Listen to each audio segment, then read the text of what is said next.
تاریخ میں کچھ ایسے سانحے بھی ہوتے ہیں جو کہ نکالنے کے باوجود بھی دماغ سے نہیں نکلتے۔ ایک ایسا سفر جو کہ اب تک گمنامی کے راستے پر گامزن ہے، ایک ایسی تلاش جو کہ آج تک جاری ہے، اور ایک ایسا سوال جو کہ آسمان میں آج بھی اڑان بھر رہا ہے۔ اور یہ سوال ہے کہ ایک جہاز کیسے 39 مسافروں کے ساتھ غائب ہو گیا۔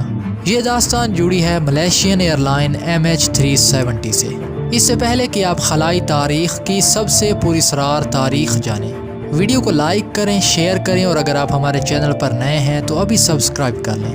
8 مارچ 2014 کو ملائیشیا کا MH370 طیارہ کوالمپور سے بیجنگ کے لیے روانہ ہوا، لیکن اڑان سے 1 گھنٹہ بعد وہ ریڈار سے غائب ہو گیا۔ یہ طیارہ کہاں گیا، یہ آج تک کی تاریخ کی سب سے زیادہ پراسرار کہانی ہے۔ کوالمپور سے اڑان بھرنے کے لگ بھگ 40 منٹ بعد فلائٹ 370 نے کوالمپور ایئر کنٹرول کو الوداع کہا، لیکن یہ کوئی بھی نہیں جانتا تھا کہ یہ فلائٹ 370 کا آخری میسج تھا، کیونکہ یہ میسج ملنے کے 1 منٹ بعد یہ جہاز کوالمپور ایئر کنٹرول کے ریڈار سے غائب ہو گیا، اور اس کے کچھ ہی سیکنڈ بعد یہ جہاز بیجنگ کے ایئر کنٹرول سے بھی غائب ہو گیا۔ مگر یہ جہاز ملٹری ریڈارز پر ابھی بھی آ رہا تھا۔ ملٹری ریڈار اور اس پر کی جانے والی تحقیق کے بعد یہ سامنے آیا کہ فلائٹ 370 کے پائلٹ نے جہاز کو 2 بار ٹرن کیا۔ فلائٹ کے اچانک غائب ہونے کے کچھ ہی دیر بعد گراؤنڈ فورس کی طرف سے فلائٹ میں کال کی گئی، مگر دوسری طرف سے کوئی بھی جواب نہ آیا۔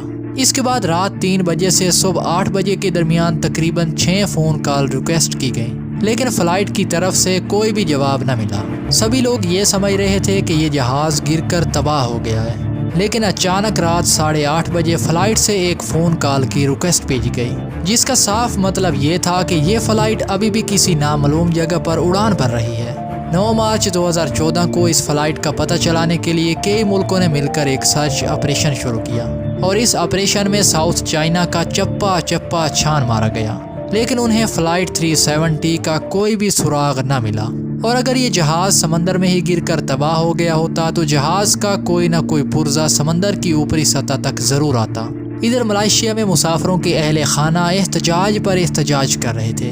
جہاز کے غائب ہونے کے 3 دن بعد پھر سے ایک آپریشن شروع کیا گیا، جس میں کچھ سراغ ملے جن کی مدد سے جہاز کے غائب ہونے کی وجوہات مل گئیں۔ جب جہاز میں لوڈ کیے جانے والے سامان کی لسٹ کو جانچا گیا تو پتہ چلا کہ جہاز میں بڑی تعداد میں لیتھیم آئون بیٹریز کو لوڈ کیا گیا تھا، جس سے آپ یہ اندازہ لگا سکتے ہیں کہ ان بیٹریز کی وجہ سے جہاز میں ایک بلاسٹ ہوا تھا۔ لیکن پھر بھی اگر اس جہاز میں بیٹریاں بلاسٹ ہوئیں تو پھر جہاز کا ملبہ کہاں گیا؟ اس سے پہلے کہ سرچ ٹیم کسی مقام پر پہنچتی، ان کے ہاتھ ایک نیا ثبوت آیا جس نے اس راز کو اور زیادہ پراسرار بنا دیا۔ اس ثبوت سے یہ پتہ چلا کہ جہاز کی اڑان کے لگ بھگ 50 منٹ بعد اس جہاز نے بیجنگ کی طرف سے رخ موڑ کر تھائی لینڈ کی طرف کر لیا۔ ماہرین کے مطابق اس جہاز کا رخ جان بوجھ کر بدلا گیا۔ بعض ماہرین کے مطابق اس جہاز کو ہائی جیک کیا گیا تھا۔ جہاز کے مسافروں کی لسٹ نکالی گئی، جس سے ایک خوفناک انکشاف ہوا، اور یہ پتہ چلا کہ 2 مسافر نقلی پاسپورٹ پر سفر کر رہے تھے۔ اب تقریباً سبھی لوگ یہ سمجھنے لگے کہ جہاز کو ہائی جیک کیا گیا ہے، لیکن اگر واقعی یہ جہاز ہائی جیک کیا گیا تھا تو کسی نہ کسی تنظیم نے اس واقعے کی ذمہ داری ضرور قبول کر لی ہوتی۔ تحقیقات سے پتہ چلا کہ جو نقلی پاسپورٹ پر مسافر سفر کر رہے تھے ان مسافروں کا تعلق ایران سے تھا، لیکن مزید تحقیقات سے یہ بھی پتہ چلا کہ ان 2 مسافروں کا آج تک کسی بھی تنظیم سے کوئی تعلق نہیں تھا۔ اب سوال یہ ہے کہ آخر اس رات ہوا کیا تھا، اور کون سی آخر ایسی طاقت تھی جس نے جہاز کو ہوا میں ہی غائب کر دیا؟ آخر اس طیارے کے ساتھ ہوا کیا تھا، اور اس بارے میں آپ کی کیا رائے ہے؟